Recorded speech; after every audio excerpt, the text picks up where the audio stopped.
tubuh yang tidak sehat itu sasaran empuk dari virus-virus seperti yang ada kita lihat saat ini. Kita nggak bisa berharap pada pengobatan. Kita harus berharap pada kemampuan tubuh untuk mencegah, dan kemampuan tubuh yang bisa mencegah itu adalah tubuh yang terawat dengan baik. Bagaimana merawatnya, itu yang jadi isu.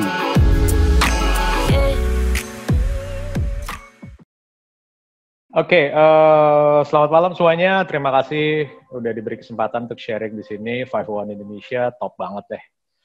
Dan saya nggak pernah mikir dua kali kalau diminta sharing, selalu menyediakan waktu dan kesempatan. Bicara masalah True Health, air kangen, punya mesin air kangen, that's the best. Itu yang paling menjadi hal yang sangat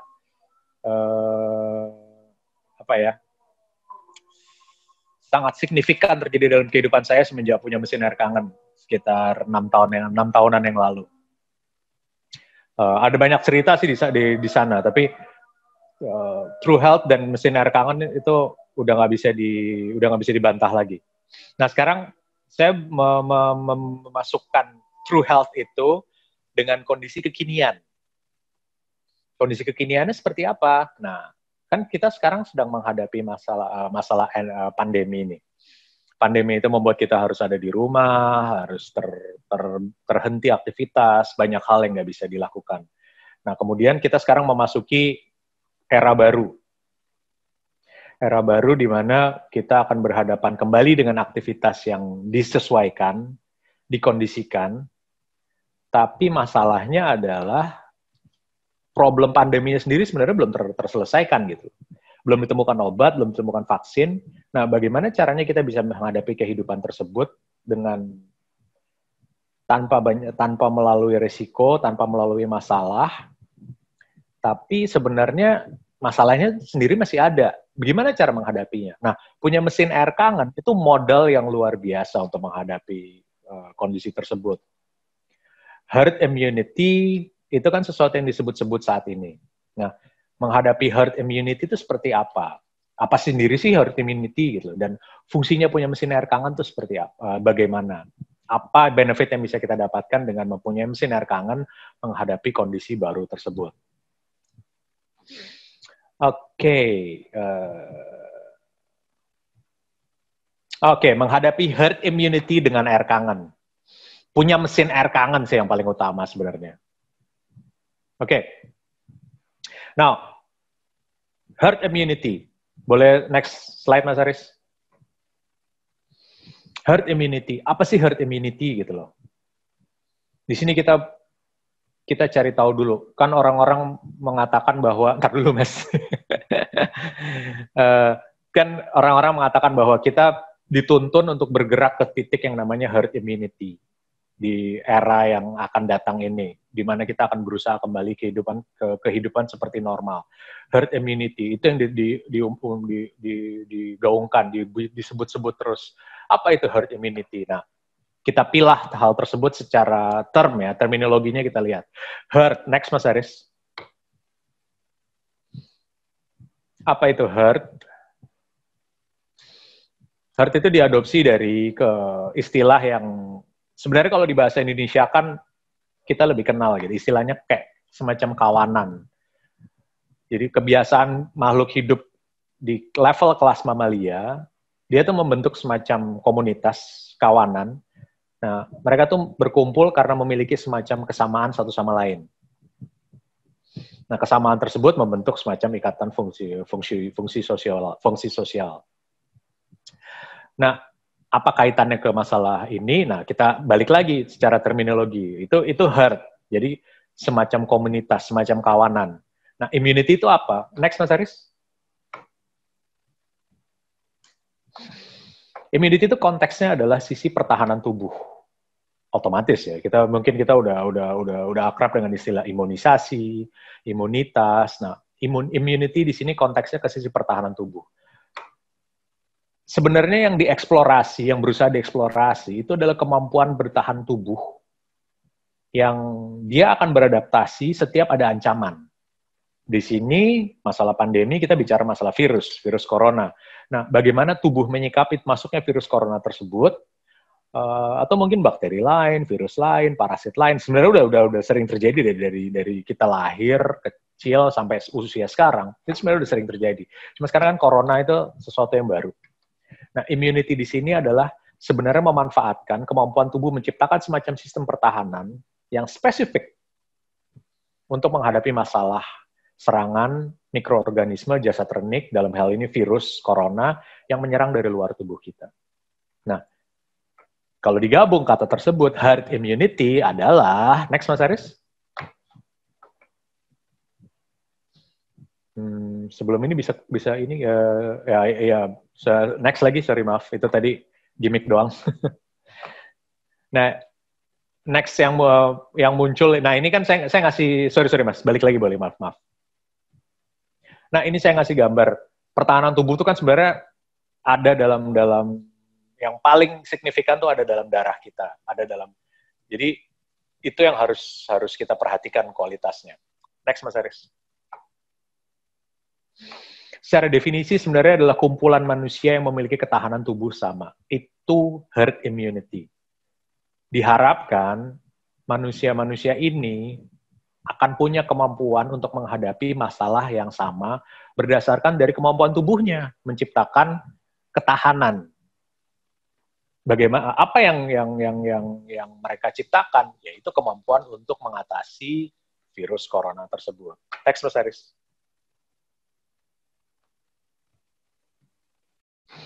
Jadi diharapkan dengan kemampuan tubuh yang nanti terbentuk, sekumpulan manusia ini itu nanti akan punya kemampuan menghadapi virus corona tanpa masalah. So, ini kembali ke tubuh manusianya sendiri, mampu atau tidak mereka menghadapi masalah yang muncul. But bagaimana caranya supaya itu bisa terjadi? Nah, ini kita bahas satu-satu. Oke, next Mas Aris. Manusia itu memiliki pertahanan tubuh yang super canggih. Di sini saya kasih gambar Pentagon. Markas pertahanan di Amerika Serikat, markas yang konon markas pertahanan terbesar dan tercanggih di dunia. Ada jokes yang mengatakan kalau mau cari mati, datang aja ke sana bawa pistol. Datang aja ke sana dengan tampilan yang mengancam, dijamin mati. Dijamin karena pertahanan di sana luar biasa canggih, luar biasa ketat. Di sisi lain, kita mungkin terkagum-kagum ya dengan tampilan seperti ini, dengan fakta seperti ini. Tapi kita mengabaikan bahwa sebenarnya tubuh manusia itu pertahanan tubuhnya juga sama canggihnya. Kalau nggak bisa dibilang lebih canggih. Pertahanan tubuh manusia itu luar biasa berlapis dan luar biasa canggih. Kalau ditanya sama saya, cukup nggak menghadapi masalah pandemi saat ini? Cukup banget. Karena canggihnya luar biasa, hebatnya luar biasa. Kalau kita paham itu luar biasa sekali ciptaan Tuhan yang saat ini. Yang satu ini, kalau percaya Tuhan. Next, Mas Danis.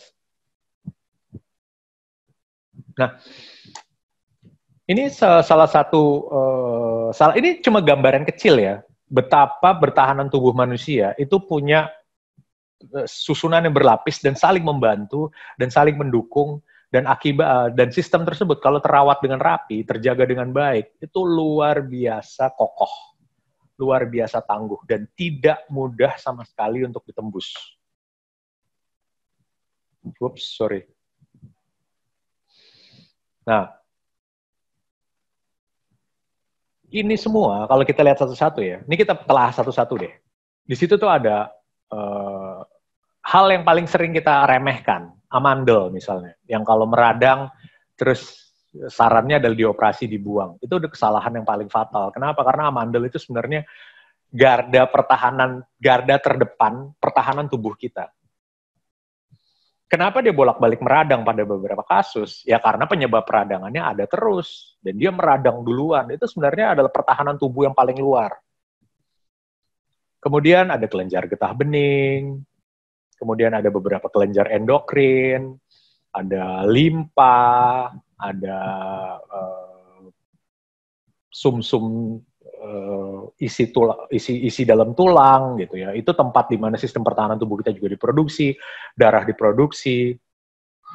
Kelenjar getah bening yang jadi kayak semacam got gitu ya, atau selokan, tempat di mana segala macam toksin atau yang terregulasi dengan tersebut itu dibuang oleh tubuh. Semua itu terangkai dengan sangat indah, dengan sangat baik, dan menghasilkan tubuh yang kuat. Kemudian juga ada yang namanya Peyer's patch, itu adanya di usus. 70% atau bahkan 80% sistem pertahanan tubuh manusia itu dibuatnya di sana. Makanya hampir semua orang yang punya mesin air kangen itu kan tahu Dr. Hiro Mishin ya, gastroenterologis terkenal di dunia ya. Gastroenterologis, kalau saya sendiri bilang gastroenterologis terbaik di dunia. Mantan Menteri Kesehatan, Mas Joko cerita sama saya, mantan Menteri Kesehatan waktu itu, waktu pertama kali dulu banget Mas Joko presentasi sama dia langsung beli begitu Mas Joko merefer nama Dr. Hiro Mishin-nya. Terus waktu ditanya kenapa gitu, karena kata beliau, Dr. Shinya itu dokternya dokter. Kalau dia mengatakan sesuatu, kalau dia mengucapkan sesuatu tentang kesehatan, saya harus ikutin dan saya harus punya. Nah, kemudian Dr. Shin-nya itu mengatakan, usus yang baik identik dengan manusia yang baik. Baik dalam arti kata sehat. Jadi, kalau mau lihat orang sehat, lihat ususnya. Ususnya baik, orangnya pasti sehat. Ususnya jelek, orangnya pasti penyakitan. Sesimpel itu. Nah, Peyer's patch ini ada di usus kita. Dengan kata lain, kalau usus kita tidak terawat, sistem pertahanan tubuh kita jelas lemah. Dan ada satu lagi di sini yang paling sering, selain amandel ya, yang paling sering paling sering diremehkan, itu adalah usus buntu, appendix, dianggap nggak ada gunanya. Padahal itu salah satu katalisator sistem pertahanan tubuh yang sangat-sangat vital.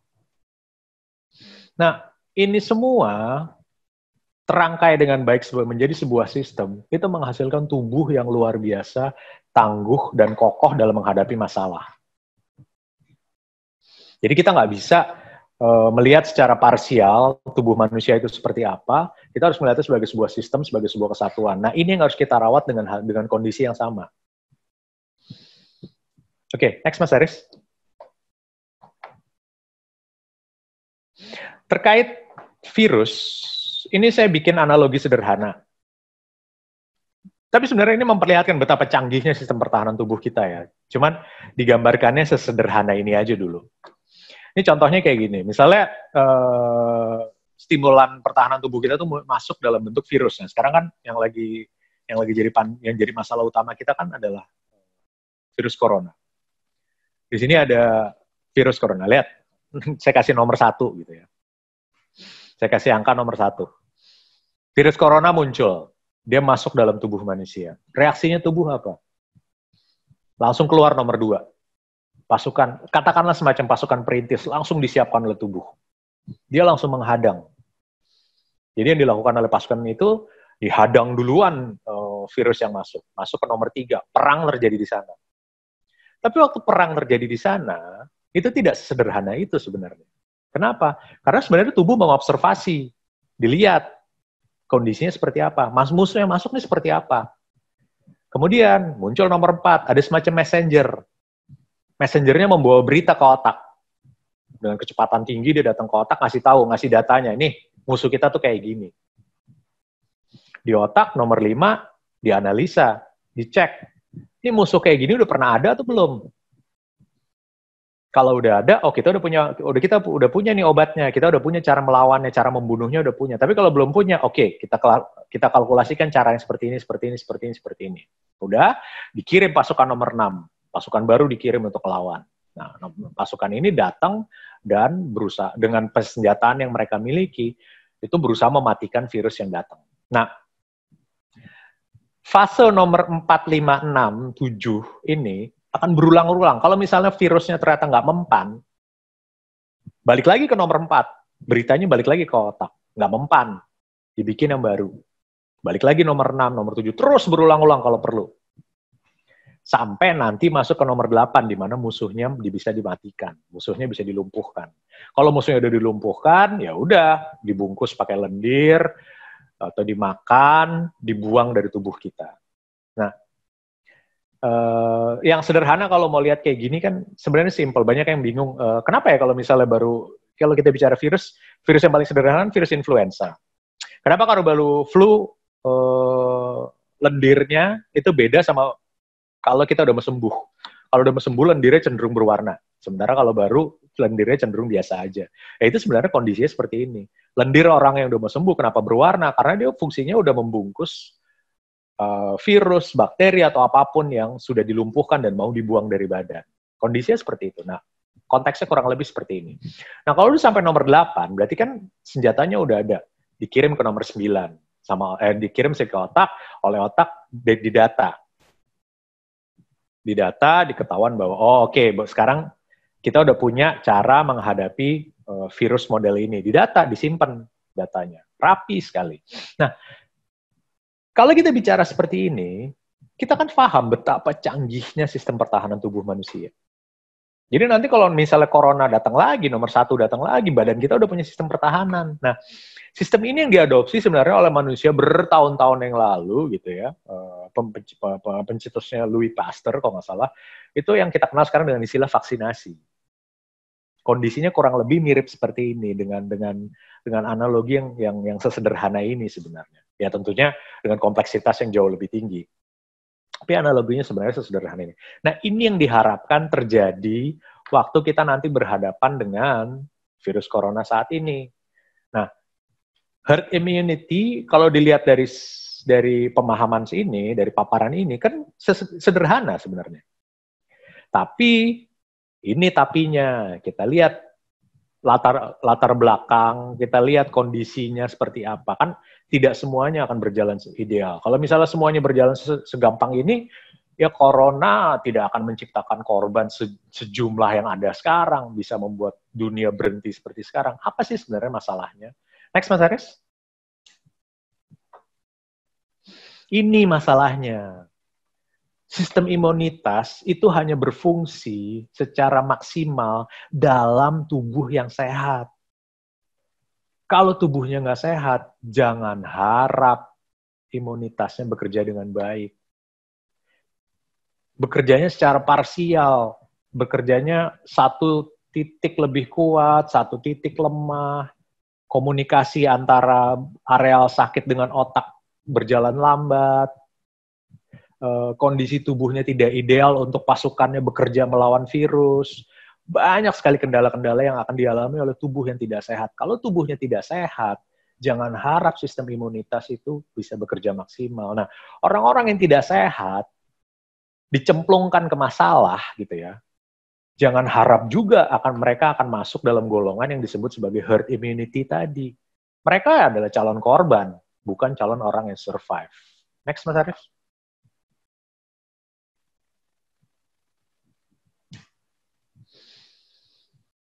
Ini yang dibahas tadi. Tubuh yang tidak sehat, imunitasnya pasti tidak berfungsi baik. Ini nggak usah sibuk ngelihat corona ya, nggak usah sibuk bahas COVID-19 ya.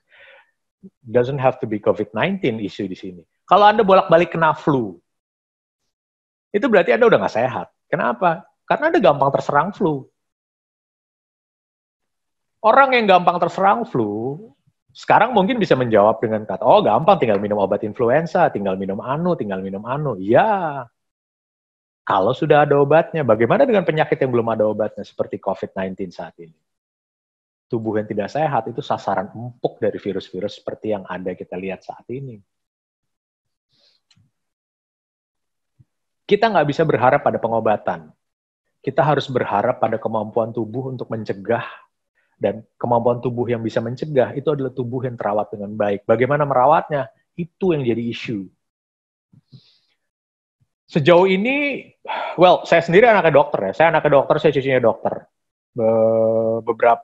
Beberapa udah tahu riwayat yang sering saya sebut.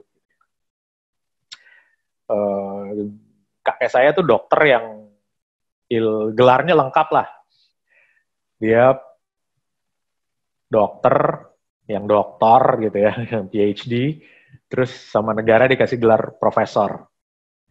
Terus dia juga salah satu founding father dari ilmu kesehatan yang sangat signifikan dalam masa sekarang. Apa yang terjadi dalam hidupnya? 20 tahun dan 2 dekade dari hidupnya dilalui dalam keadaan stroke. Ini berarti kan dia tidak menguasai ilmu yang bisa membuat tubuhnya menjadi sehat. Well, ibu saya juga dokter gitu ya, nggak sementereng kakek saya, tapi dia juga dokter yang sangat dihormati di bidangnya gitu. Pencapaiannya secara akademis dan profesional juga teruji gitu, sangat sangat baik. Tapi ya saat ini waktu dia terkena penyakit yang berat gitu ya, dia terkena kanker paru stadium 4A, ya ilmunya tidak banyak berfungsi akhirnya. Ujung-ujungnya perawatan kesehatannya, ya puji Tuhan, alhamdulillah dia bisa merefer kepada saya.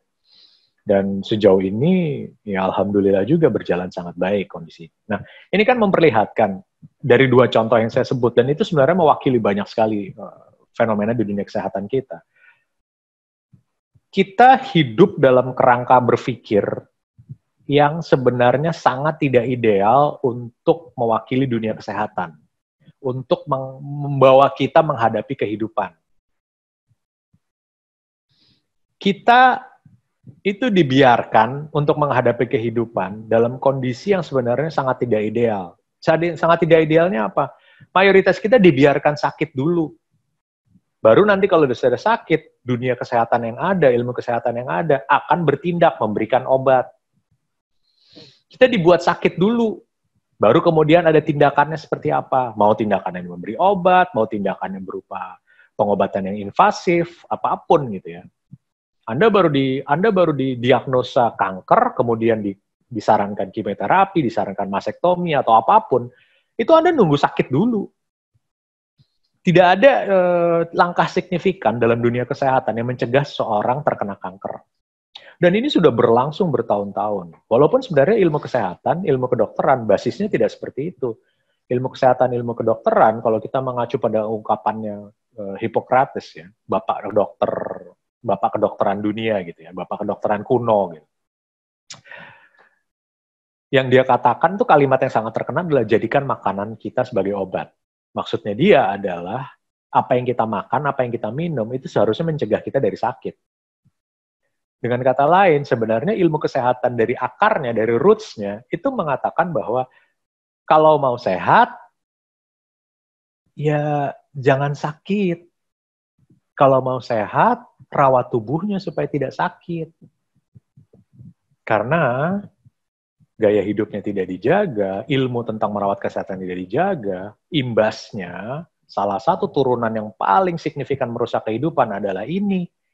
Imunitas yang tidak berfungsi baik, tubuh yang rentan, you're like a walking sitting duck istilahnya. Sasaran tembak yang sangat empuk buat virus corona masuk dalam tubuh dan menciptakan kondisi penyakit COVID-19. So, ini yang harus kita rubah paradigmanya. Harus kita ubah pola pikirnya. Nah, balik lagi. Oke, next Mas Aris. Tubuh yang tidak sehat itu tidak bisa serta-merta mengandalkan imunitas begitu saja. Kenapa? Karena imunitasnya rentan menyerang balik tubuhnya sendiri. Dan ini masalah yang sangat real terjadi di COVID-19 saat ini. Kalau kita bicara COVID-19, mayoritas korban, ini saya baru aja diskusi sama salah satu dokter, dia cerita tentang, dia mensupport saya gitu ya. Dia mensupport saya, dia cerita sama saya, dia membahas apa yang barusan saya omongin gitu loh, bahwa harusnya memang masyarakat dikembalikan ke bagaimana caranya merawat dirinya, mencegah penyakitnya. Harusnya ilmu kesehatan itu ke sana gitu ya. Jadi dokter-dokter, mayoritas dokter itu harusnya menguasai bagaimana cara supaya kita nggak sakit, bagaimana caranya kita merawat tubuh, bagaimana caranya kita merawat kesehatan. Itu dipaparkan oleh beliau dengan sangat indah gitu ya, bahwa kalau masyarakat dibuat aware terhadap kesehatan, aware terhadap merawat tubuhnya, dia nanti akan mandiri dalam menghadapi hidup, terutama saat ada masalah seperti ini. Itu bagus sekali paparannya dia, jujur. Kenapa dia bicara seperti itu? Nah, kemudian kita bahas masalah yang lebih teknis. Dia bilang, mayoritas orang-orang yang meninggal karena COVID-19 itu bukan karena imunitasnya tidak bekerja, tapi imunitasnya justru bekerja, tapi karena fungsinya itu compang-camping ya, fungsi imunnya, pasukan-pasukan pertahanannya, itu justru menyerang balik tubuhnya, dan perlawanannya itu justru meninggalkan efek yang luar biasa. Salah satunya adalah fungsi paru-paru yang terganggu. Makanya begitu imunitasnya bekerja, justru kemampuan paru-parunya menjadi terganggu dan orangnya nggak bisa bernafas. Dan akhirnya dia harus pakai ventilator. Dan kalau sudah pakai ventilator, dokter ini bilang sama saya, itu sih udah kemungkinannya untuk bisa sembuh itu udah sangat kecil. Mayoritas udah kayak gitu dia bilang. So, bukan imunitasnya nggak berfungsi baik juga gitu ya. Imunitasnya bisa jadi berfungsi baik, reaktif. Tapi karena organnya, sistemnya tidak sempurna, dia justru berbalik menyerang tubuh. Dan ini sebenarnya kan bukan cuma masalah COVID-19 aja. Banyak sekali penyakit zaman sekarang yang imunitinya justru menyerang tubuhnya sendiri. Kita mengenal istilah autoimun. Kita mengenal istilah penyakit lupus. Banyak sekali yang kita kenal gitu ya. Tapi manifestasinya itu seperti apa, banyak yang kita nggak sadar. Bahwa karena kita abai merawat kesehatan, bahwa karena kita tidak memperhatikan apa yang terjadi pada tubuh kita, sesuatu yang harusnya menjadi modal, itu malah menjadi handicap yang merusak kesehatan kita sendiri. So, jangan buat tubuh kita tidak sehat. Oke, next Mas Aris. Ini konteksnya kita punya mesin air kangen. Salah satu syarat utama tubuh yang sehat adalah tubuh yang terhidrasi dengan baik. Cairan tubuhnya itu baik.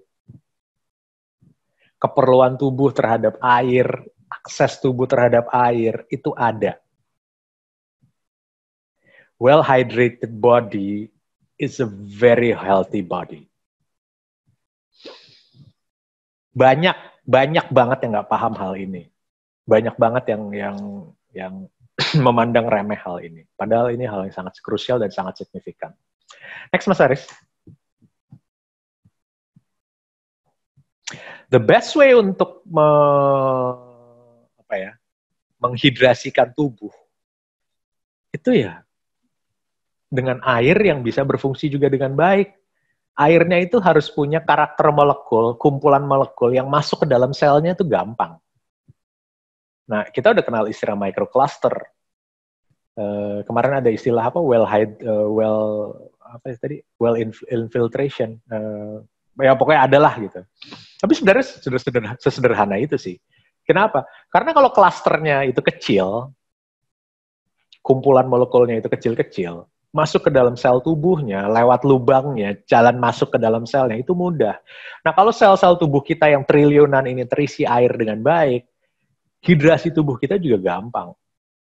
Tadi kita bicara masalah sistem pertahanan tubuh ya, bagaimana virus masuk, pasukan bekerja, kemudian ada komunikasi antara pasukan dengan otak, terus otak memproses, kemudian dikirim lagi pasukan, dilawan virusnya, perang terjadi, misalnya nggak baik, misalnya tidak berfungsi baik senjatanya, balik lagi ke otak komunikatornya.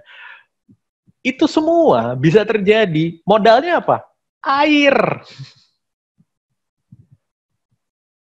Tanpa cairan yang tubuh yang cukup, tanpa air yang cukup, itu semua mustahil terjadi dengan baik. Manifestasinya bisa jadi itu karena kurang air. Sistem pertahanan tubuhnya balik menyerang tubuhnya sendiri. Bisa sekali. Kemungkinan itu ada. So, pastikan tubuh kita terhidrasi dengan baik. Di COVID-19 pandemi saat ini, jangan pernah kehausan. Jangan pernah kurang air. Itu indikator yang paling utama. Minum dengan baik. well prepare. Kemana-mana bawa botol, botol isi air kangen itu, aduh, udah modal banget deh. Kalau dulu mungkin bisa bilang, oh ini kan kalau kita marketing, kalau kita jual as a marketeer, kemana-mana bawa botol air kangen, it's a well way to present it ke orang-orang ya gitu. It's like memberikan nilai brand kepada air kangen gitu. Nih, gue kemana-mana bawa air kangen. Kalau sekarang, itu udah mutlak banget.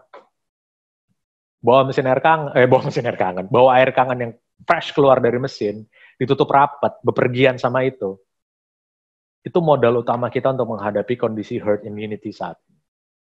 Bicara new normal, jangan bicara new normal dulu kalau kemana-mana belum bawa air kangen. Next, Mas Aris. Produk air dengan microcluster terbaik apalagi ya, air kangen lah. Next, Mas Aris.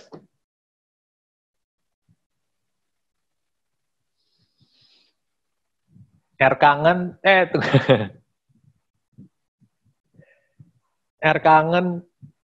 kangen water keluar dari mesin, itu adalah anugerah kehidupan yang paling top yang saya tahu saat ini. Teknologi terbaik dalam kehidupan saya saat ini ya, air kangen yang keluar fresh dari mesin. So, kita punya air kangen, kita minum fresh, well microclustered, diminum secara reguler, diminum secara berkala. Insya Allah kesehatan kita terjaga dengan baik. Saya nggak menjamin, saya nggak mau takabur, saya nggak mau sombong mengatakan bahwa kita aman atau apa, tapi kita sudah melakukan yang terbaik, kita sudah melakukan yang maksimal. Kalau mau perang, pergi perang dalam keadaan maksimal dong. Kalau kita mau bertarung, ya bertarung dengan kondisi yang terbaik dong. Nah, menghidrasi tubuh dengan air kangen, apalagi well fresh keluar dari mesin, ya itu tadi, persiapan tubuh kita yang terbaik. Lebih baik kita menghadapi sesuatu dengan kondisi terbaik, ketimbang dengan kondisi apa yang ada aja seadanya. So, be prepared with whatever the best. Next, Mas Aris. Salah satu syarat utama tubuh sehat nih, pH netral cenderung basa. pH netral cenderung basa itu konteksnya seperti apa? Nanti kita jelasin. Tapi masalahnya di sini, pH netral cenderung basa itu sulit didapat. Kenapa? Karena makanan sehari-hari kita kayak gini. Lihat, ini kan sebenarnya makanan-makanan yang umum sekali dalam kehidupan kita. Hampir semua orang, bahkan beberapa dari elemen ini, dan elemen ini masih lebih banyak lagi variabelnya ya. Saya cuma ngasih contoh-contoh yang simple aja. Tapi ini kan hampir semuanya ada dalam kehidupan kita. Hampir banyak orang yang mensyaratkan ada menu protein hewani dalam makanan sehari-harinya. Banyak sekali orang yang terbiasa mengkonsumsi roti untuk memulai hari. Telur. Banyak orang yang bahkan mengira bahwa mentega itu adalah cara memasak. Mentega, margarin itu adalah cara memasak, menggoreng yang sehat ketimbang pakai minyak goreng biasa. Beberapa orang karena alasan kepraktisan mempergunakan makanan yang diawetkan. Makanan kalengan, makanan kemasan, dan lain sebagainya. Ada orang yang punya penyakit tertentu yang harus minum obat setiap hari seumur hidup. Divonis untuk minum obat setiap hari seumur hidup. Ada juga orang yang tidak yakin dengan kondisi kesehatannya, dia memilih untuk mengkonsumsi entah suplemen, vitamin, atau apapun yang sebenarnya judulnya nggak beda jauh dengan obat. Kemudian banyak orang juga yang mengatakan bahwa hidup itu belum dimulai, hari itu belum dimulai kalau belum dimulai dengan segelas kopi. Dan kemudian menghasilkan gelas-gelas kopi berikutnya dalam kehidupan dia. Banyak orang juga yang menjadikan teh itu sebagai bagian dari cara menghidrasi tubuh. Ada orang yang terdoktrin sampai saat ini mengatakan bahwa minum susu itu menguatkan tulang. Minum susu itu adalah penyempurna kesehatan. And so on, and so on, and so on. Ada beberapa orang yang menselebrasi kehidupannya dengan ya itu tadi, minum alkohol, minum soda, minum sirup, dan lain sebagainya. Nah, ini kan cuma fragmen kecil dari kesalahan-kesalahan yang kita lakukan sehari-hari. Kenapa sih kesalahan? Kalau syarat utama tubuh sehat itu adalah pH netral cenderung basa, apa yang saya sebut barusan itu semua adalah, next Mas Aris, makanan minuman pembentuk asam. pH asam itu terbentuk oleh makanan dan minuman seperti ini. Gugur semua argumentasi yang mengatakan bahwa ini sehat, ini seperti ini, itu seperti itu. Dari salah satu elemen yang paling krusial, makanan minuman cenderung pembentuk pH asam, itu udah menggugurkan semua argumentasi yang mengatakan bahwa ini sehat. Sehat itu acuannya bukan melulu pada argumentasi kandungan, bukan melulu pada argumentasi apa yang dibawa oleh makanan atau minuman. Tapi yang paling utama adalah bagaimana tubuh menyikapinya. Boleh aja bilang susu kaya kalsium, boleh aja bilang teh itu kaya antioksidan. Tapi lihat dulu tubuhnya gimana. Kalsium yang ada pada susu justru mengkeroposkan tulang karena pH-nya pH darahnya jadi cenderung asam. Supaya pH-nya balik lagi ke basa, ke netral cenderung basa, akhirnya tubuhnya gimana? Tubuhnya ngambil cadangan untuk menetralkan itu. Menetralkan itu pakai apa? Kalsium. Jadi tubuhnya ngambil dari tulang kalsiumnya, dibalikin ke darah supaya pH darahnya jadi netral, cenderung basa. Akhirnya orang makin banyak minum susu, tulangnya justru malah makin rapuh karena cadangan kalsiumnya diambilin terus. Itu sebabnya, ini kan penelitian yang menarik. Datanya yang muncul justru negara-negara dengan jumlah penduduk peminum susu tertinggi, negara Eropa dan terutama daerah Skandinavia, itu justru masuk dari negara dengan cedera tulang karena osteoporosis yang juga paling tinggi. Kan kontradiktif kan? Nah ya itu. Teh kayak antioksidan, oke. Teh hijau kayak antioksidan, benar sekali. Tapi yang terjadi adalah teh hijau waktu masuk dalam tubuh manusia, yang paling utama itu adalah dia itu punya kecenderungan menggerus pelindung dinding cerna.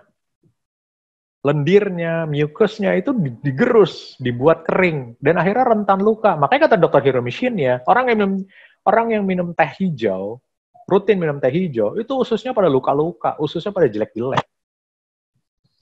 Again, apapun yang alam tuh udah canggih.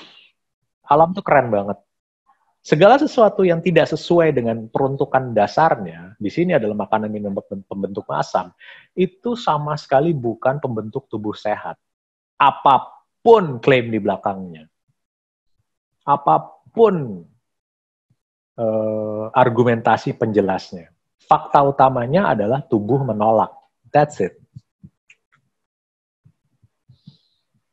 So, apa yang harus dilakukan? Ya ini harus dibuang dari tubuh kita, harus dibuang dari kehidupan kita. Sesekali boleh, walaupun sesekali juga harus dalam konteks yang jelas ya. Jangan sekali hari ini, sekali besoknya lagi. Atau sekali pagi, sekali siang, sekali sore, sekali malam. Itu bukan. Tapi sesekali it's okay. Seminggu sekali, sebulan sekali, atau 2 hari sekali, asal tubuhnya sehari-hari hidupnya sehat. Next, Mas Aris. Ini syarat utama tubuh sehat. Jadi kalau kita lihat tadi, pH darah, kalau kita lihat pH ya, potential hydrogen, itu acid mewakili angka 0 atau 1, alkali puncaknya mewakili angka 14. 1 dan 14 itu akan menghasilkan angka 7 sebagai netral. Nah, pH darah manusia itu ada di kisaran angka 7,3 sampai 7,4. Dia harus ada di titik itu. Karena dia harus ada di titik itu, istilahnya adalah homeostasis. It's like a home, static. Stay di sana. Tubuh mati-matian mempertahankan itu tadi. Dia harus ada di titik itu terus. Dia nggak boleh bergeser. Kalau nggak salah orang yang koma itu pH darahnya 7,0. Lihat, 0, sekian bergeser, itu fungsi hidupnya udah berantakan. Nah, tadi kalau kita makan makanan pembentuk asam yang tadi kita lihat, yang tadi kita bahas,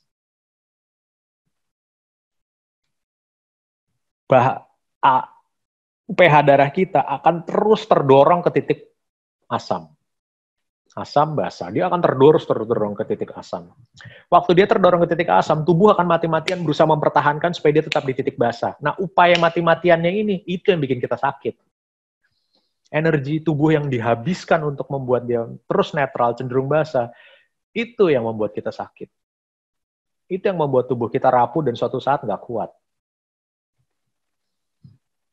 So, ini hal yang harus diperhatikan kalau kita mau jadi sehat. Next, Mas Haris.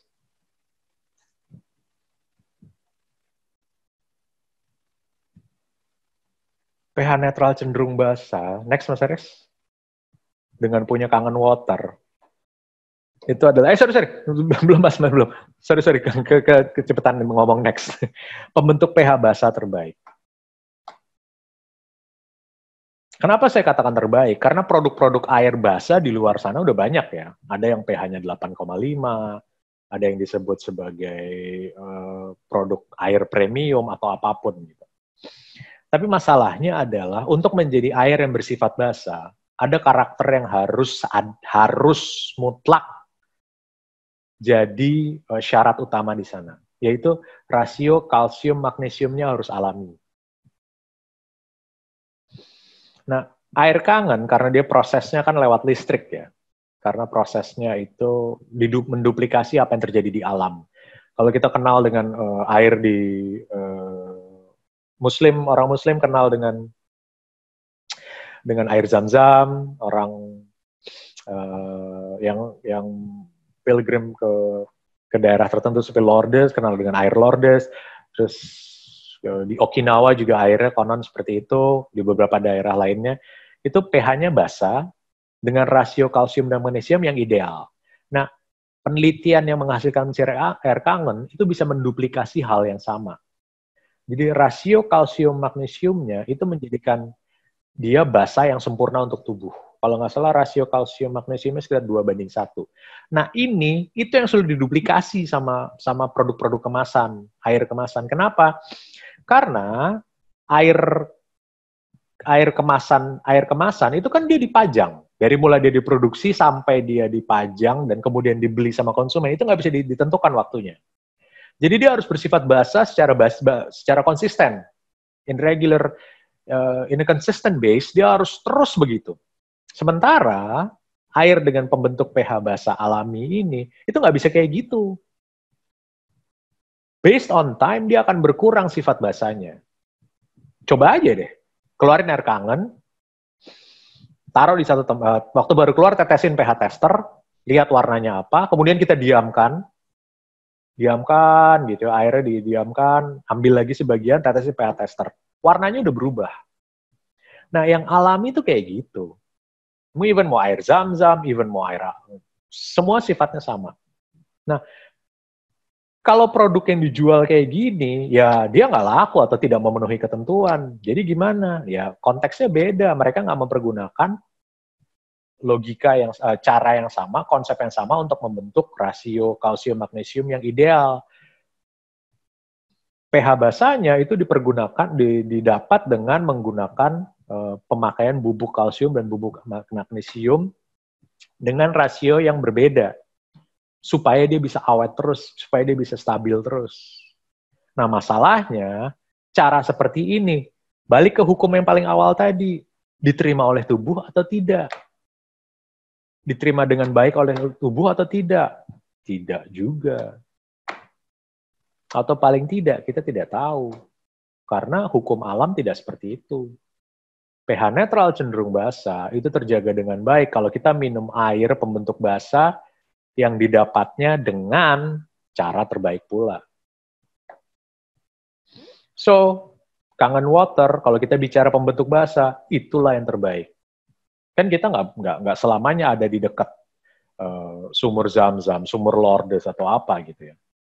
Air kangen keluar dari mesin itu adalah pembentuk basa yang terbaik. Next, Mas Aris. Syarat utama tubuh sehat juga yang paling signifikan adalah selnya harus sehat. Orang-orang yang udah menderita kanker ya, itu merasakan banget ini. Orang-orang yang masih muda, masih bugar sih mungkin nggak terlalu peduli. Tapi orang-orang yang sudah menderita kanker itu paham sekali kondisi ini. Apalagi kondisi mereka yang memburuk dari waktu ke waktu misalnya. This is a big issue for them. Orang yang sudah menua, mulai merenta, gimana setiap hari selalu ada aja yang berkurang dari fungsi tubuhnya, itu juga sangat paham dengan ini. Sel tubuh kita harus sehat. Gimana sih cara sel tubuh supaya sehat? Next, Mas Aris. Kita harus konsumsi produk yang kaya akan antioksidan. Antioksidan itu kayak apa sih? Antioksidan itu sebenarnya adalah kemampuan tubuh, kemampuan unsur untuk menghentikan perusakan yang disebabkan oleh oksigen, atau biasa kita sebut oksidasi. Kalau kita ngupas apel, kan kita udah sering tuh ngupas apel, terus kita diam. Waktu dikupas, kulitnya putih bersih. Saat kita diamkan, diangin-anginkan, lama-lama dia berubah menjadi coklat.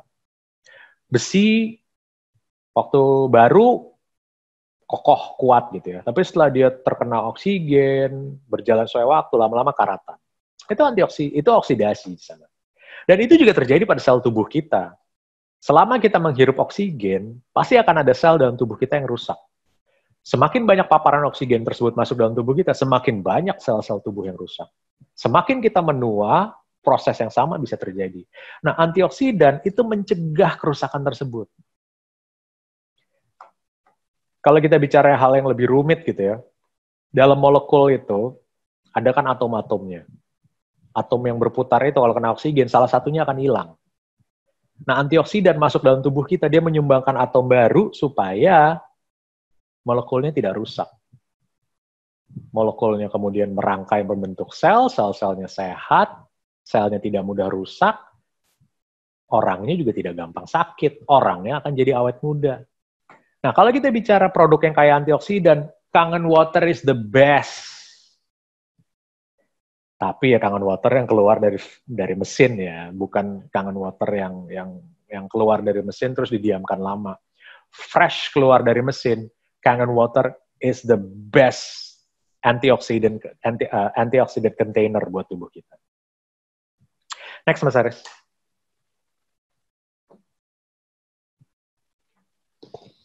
Next, Mas Aris.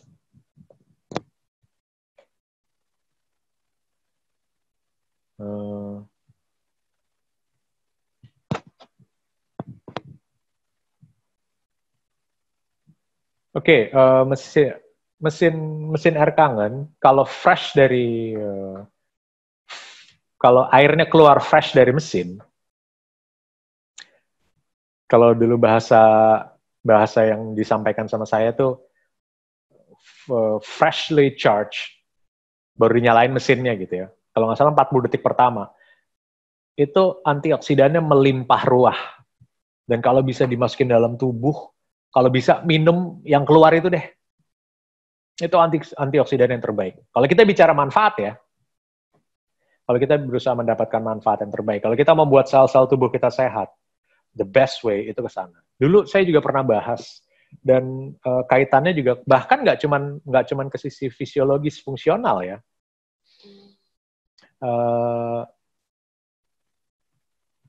Hal yang sifatnya juga bersifat psikologis itu sangat terbantu di sini. Saya dulu pernah ada yang waktu itu lagi bikin acara di Lombok, saya pernah ditanya sama waktu itu host talk show-nya Bro Gede. Kalau dia ditanya, kalau misalnya lagi down, itu ngapain sih? Tipsnya gitu. Ada beberapa. Saya jawab waktu itu. Freshly air yang keluar dari mesin, gitu ya, yang antioksidannya tinggi, waktu diminum, itu akan memberikan efek psikologis yang luar biasa buat badan. Percaya atau nggak percaya gitu. Tapi saya waktu itu menjelaskan alasan-alasannya kenapa. Dan kemudian berapa lama ada acara lagi, ada orang yang nyamperin saya bilang, Mas makasih ya waktu itu tipsnya ya gitu.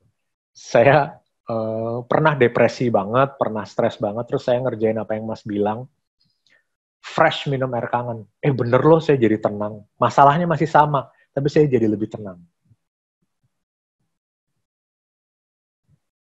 Tapi itu kan harus dilakukan dengan sesuai ketentuan, ya fresh dari mesin, nggak bisa.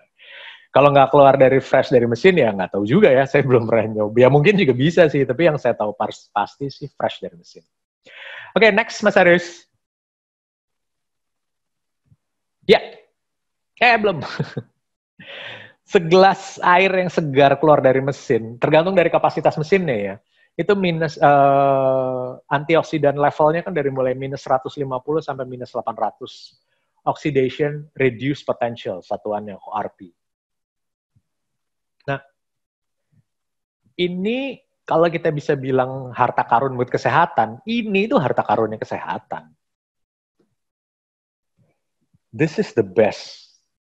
Berapapun uang yang dikeluarkan untuk beli mesin air kangen, itu nggak ada artinya dengan akses kita ke antioksidan selevel seperti ini.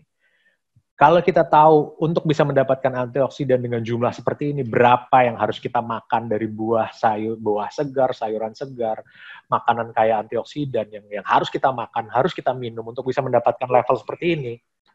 Wow, uang yang kita keluarkan untuk beli mesin air kangen itu nggak ada artinya. Karena ini harta karun yang luar biasa untuk kualitas hidup kita ke depannya nanti. Saat ini dan ke depannya nanti. Oke? So, menghadapi new normal. We're about to do this. Lihat deh. Ini kan yang kemudian disikapi orang dengan kata new normal. Mereka mengira bahwa new normal itu udah kayak kita selesai liburan aja. Habis liburan kayak apa, ya udah hidupnya normal lagi. So, orang menjejali dirinya, berjejalan di pasar, berjalan di tempat umum, kayak selesai liburan aja. How we deal with this? Apa yang terjadi dengan hal seperti ini? Kondisinya seperti apa? Ya kita lihat aja saat ini. Nantinya bahkan seperti apa juga. Kan sempat ketahuan. Next, Mas Aris. Menghadapi, sorry, mundur dikit. Sebelum ini, Mas Aris? No, sebelumnya.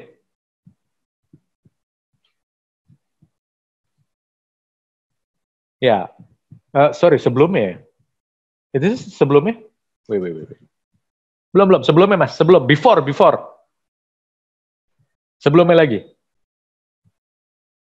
lagi.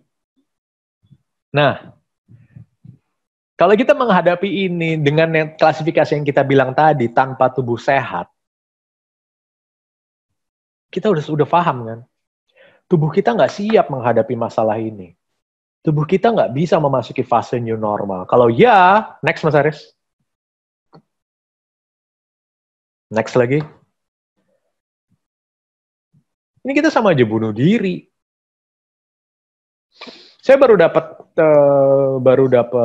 informasi kemarin ya dari salah seorang sahabat saya, di mana ada orang dekatnya dia yang terkena COVID-19, kemudian menceritakan kondisinya seperti apa.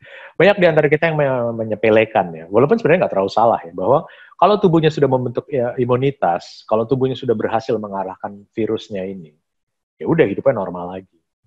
Logikanya memang seperti itu, tapi menghadapi COVID-19 ini ternyata variabelnya beda. Dia mengatakan bahwa kualitas hidupnya, terutama dari sisi kemampuan bernafasnya ya, kemampuan kerja paru-parunya, itu berkurang jauh. Bahwa kualitas hidupnya berkurang jauh sekali. Nah, ini yang terjadi. Jadi kita nggak bisa seenaknya aja, nggak bisa memandang enteng begitu saja terhadap virus corona ini, karena misterinya masih banyak. Dia tidak seperti virus-virus yang ada sebelumnya. Dan menghadapi new normal yang seperti yang dibilang saat ini, dengan tubuh yang tidak sehat, dengan tubuh yang tidak terawat, kita terjun begitu saja ke masyarakat, terjun seperti menganggap new normal itu normal kayak kemarin, itu bunuh diri. Walaupun Anda sembuh dari, kalau nanti kalau Anda terkena gitu ya, jangan sampai amit-amit. Kalaupun sembuh, orang-orang yang sembuh ternyata menghadapi masalah yang sama.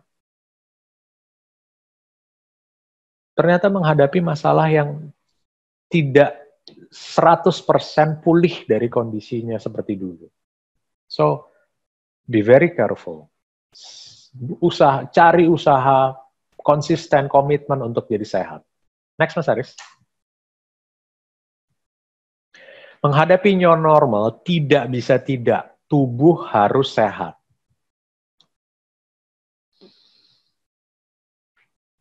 Badan harus dipersiapkan sebaik mungkin. Cari tahu, cari jalan supaya tubuhnya sehat.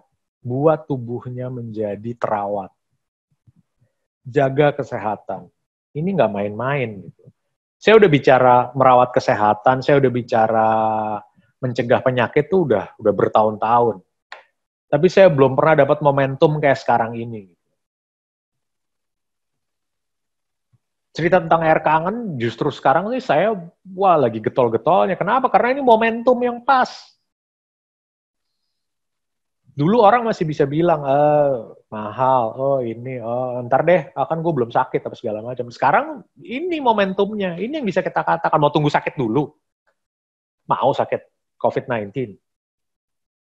Air kangen, it's like the best defense that you can have. Berapapun harga yang harus ditebus. Sakit. Kalau sakit normal di luar tanggungan pemerintah, kabarnya COVID-19 itu menelan biaya yang luar biasa besar. Next, Mas Aris. Tubuh harus sehat dan kuat. Di sini saya kasih gambar superhero dari Marvel.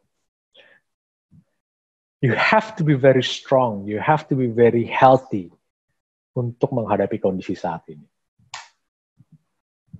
Karena cuman itu caranya supaya kita bisa. Next, Mas Aris. Next, Mas Aris. Yes, survive.